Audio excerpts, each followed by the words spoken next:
Shalom Bapak Ibu Saudaraku yang terkasih di dalam nama Tuhan Yesus Kristus. Semangat pagi. Marilah di pagi hari ini kita menyatukan hati di dalam doa sebelum kita mendengarkan firman Tuhan. Bapa Surgawi Allah yang Maha Kudus, Tuhan yang kami sembah dan kami muliakan di dalam pribadi Sang Firman Tuhan Yesus Kristus, Juru Selamat kami.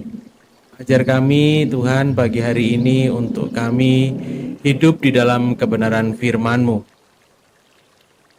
Kami rindu di pagi hari ini menjadi contoh dan teladan agar kami dapat merubah pribadi orang lain dengan cara kami berubah terlebih dahulu. Dengan kekuatan kuasa dan firman-Mu, kami percaya Tuhan akan selalu ada bersama dengan kami dan menguatkan kami dalam segala keadaan. Ya Roh Kudus, pimpinlah kami untuk hidup sesuai dengan firman-Mu. Amin. Bapak Ibu Saudaraku yang terkasih, pembacaan firman Tuhan diambil dari Matius pasal yang ke-23 ayat yang keempat. Demikian firman Tuhan.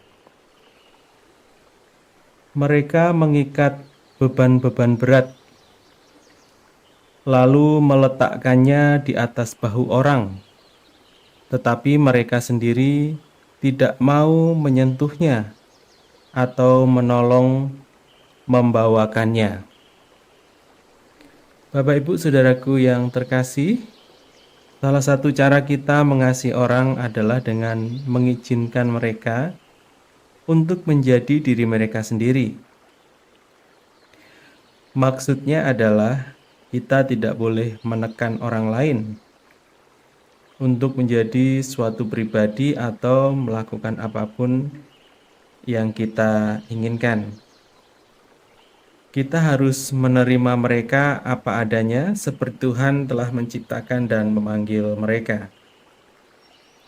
Kita sering berharap dari orang lebih daripada apa yang mereka bisa berikan.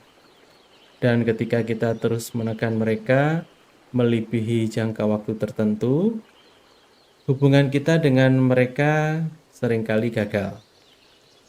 Kita memang harus mengharapkan yang terbaik dari mereka. Tetapi kita juga harus ingat bahwa mereka hanyalah manusia biasa. Kita semua butuh kebebasan untuk menjadi diri sendiri. Kita ingin diterima tanpa syarat. Ini tidak berarti kita tidak tahu bahwa kita perlu berubah dengan cara-cara tertentu. Ini berarti kita tidak ingin orang lain memberitahu kita bagaimana kita harus berubah agar bisa diterima oleh mereka. Bapak Ibu Saudaraku yang terkasih, ketika kita tidak sependapat dengan orang lain, mereka bisa merasakannya. Ini tampak dalam suara atau bahasa tubuh kita, sekalipun kita tidak mengatakannya. Ketika kita ingin orang berubah, kita tidak bisa menyelesaikan itu dengan menekan dan memarahi mereka.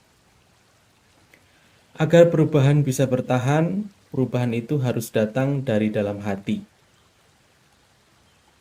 Kitalah yang harus berubah terlebih dahulu. Hanya Tuhan yang bisa mempengaruhi perubahan hati tersebut dalam diri seseorang. Tetapi satu hal yang pasti, Tuhan tidak akan mengubah orang ketika kita berusaha untuk merubah mereka. Allah memiliki kebijakan untuk tidak ikut campur saat bekerja dalam hidup manusia. Kita tidak boleh ikut campur dan Dia akan bekerja. Bapak Ibu Saudaraku yang dikasihi Tuhan, sungguh sebuah keadaan yang harus saling bertalian. Ketika kita menginginkan orang untuk bisa berubah, maka yang perlu kita lakukan adalah kita yang berubah terlebih dahulu. Mari kita bersatu di dalam doa.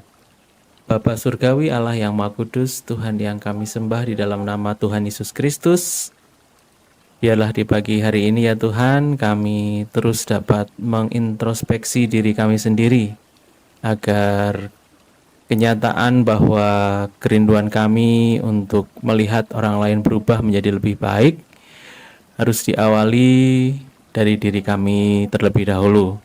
Ajar kami untuk selalu dekat dengan Tuhan, Sang Pemberi hidup, Sang Pemberi perubahan, sehingga kami dapat menjadikan diri kami contoh dan teladan untuk orang lain bisa melihat dan akhirnya berubah karena melihat kasih Kristus yang ada di dalam kehidupan kami. Terima kasih ya Roh Kudus, biarlah Engkau menuntun kami untuk melakukan firman-Mu. Di dalam nama Tuhan Yesus kami berdoa. Amin. Shalom. Semangat pagi.